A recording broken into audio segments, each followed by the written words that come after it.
샬롬, 반갑습니다. 서처원 목사입니다. 오늘도 주님의 사랑이 우리 마음에 풍성하게 임하시는 날이길 기원합니다. 오늘 우리가 읽고 나눌 말씀은 마가복음 11장 20절로 21절 말씀입니다. 제가 읽겠습니다.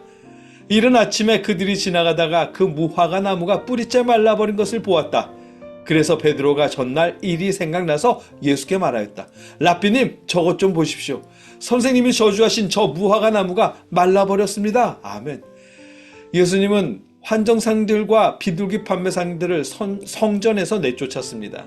대제사장들을 비롯해서 율법학자들을 꾸짖었고요.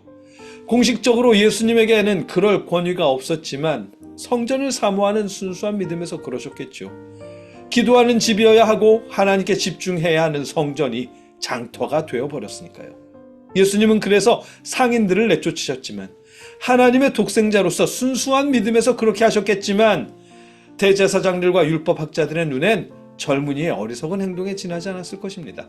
예수님을 어떻게 죽일지 더욱 열심히 궁리하는 계기를 제공했을 뿐이고요. 물론 예수님이 성전을 뒤엎으셨어도 바로 전부 다 복구되었습니다. 계속해서 환전소와 비둘기 판매소는 유지되었고요. 기도하는 집이고 하나님께 집중해야 하는 성전이지만 이러저러한 이유로 환전소와 짐승 판매소가 계속 유지되었습니다.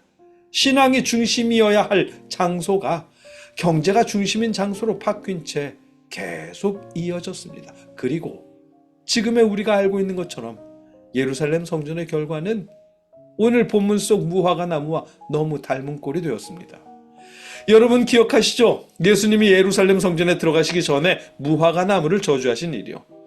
이제부터 영원히 내게서 열매를 따먹을 사람이 없을 것이다 라면서 예수님은 무화과 나무를 저주하셨습니다. 말라버리라고 저주한 것이 아니라 아무도 열매를 먹지 못하게 될 것이라고 말씀하셨습니다. 그런데도 나무는 이른 아침에 그들이 지나가다가 그 무화과 나무가 뿌리째 말라버린 것을 보았다. 아멘. 이렇게 뿌리째 말라버렸답니다. 이제부터 열매를 먹지 못하게 될 거라고 말씀하셨을 뿐인데 나무는 뿌리째 말라버렸답니다. 무화과 나무의 입장에서는 철이 아니었으니 조금 억울할 것도 같은데 아닙니다. 그 시기엔 떫은 풋 열매 정도는 있어야 했답니다. 우리의 복숭아가 그렇잖아요. 제철은 7, 8월이지만 열매는 5월 초에 그때부터 맺히기 시작한답니다.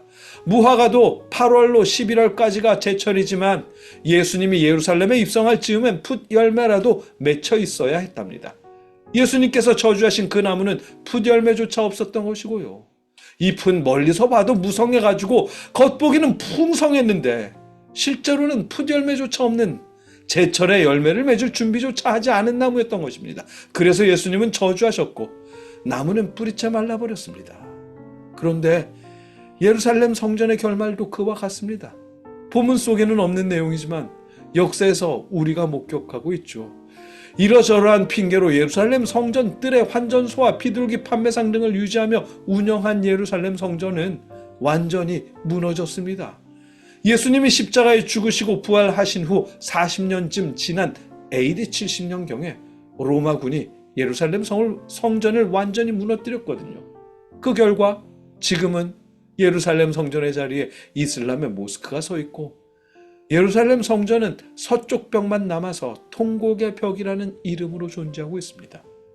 오늘 본문 속 뿌리째 말라버린 무화과 나무처럼 말입니다. 무서운 말씀입니다. 예수님이 언젠가는 우리에게서도 열매를 찾으실 텐데 우리가 이파리는 무성하고 보기는 좋으면서 정작 맺어야 하는 사랑의 열매를 맺지 못한다면 무서운 일입니다. 우리를 위해 십자가를 지신 예수님께서 우리를 저주하실 리야 없겠지만 그렇더라도 여러분 사랑의 열매를 맺으십시오. 이웃에 있는 개척교회나 묵묵히 말씀을 전하시는 주님의 종들을 계속 후원하십시오. 홀로 사시는 이웃 노인분들이나 소년 소녀 가장들에게 밥 한 끼라도 대접하시고요. 주님께 받은 십자가 사랑을 그렇게라도 이웃들에게 전해준다고 생각하면서 사랑의 열매를 맺으십시오. 여러분과 제가 화려하지는 않더라도 소소한 열매를 맺을 수 있기를 주님의 이름으로 축복합니다. 함께 기도하겠습니다. 사랑의 하나님, 열매를 맺지 못한 무화과 나무가 뿌리쳐 말라버렸답니다. 우리를 위해 십자가를 지신 예수님이 무화과 나무를 저주하듯 우리를 저주하실 리 없겠지만 그렇더라도 우리가 사랑의 열매를 맺을 수 있도록 도와주시옵소서. 잘했다 칭찬을 들을 수 있도록 인도해 주시옵소서. 예수님의 이름으로 기도드립니다. 아멘.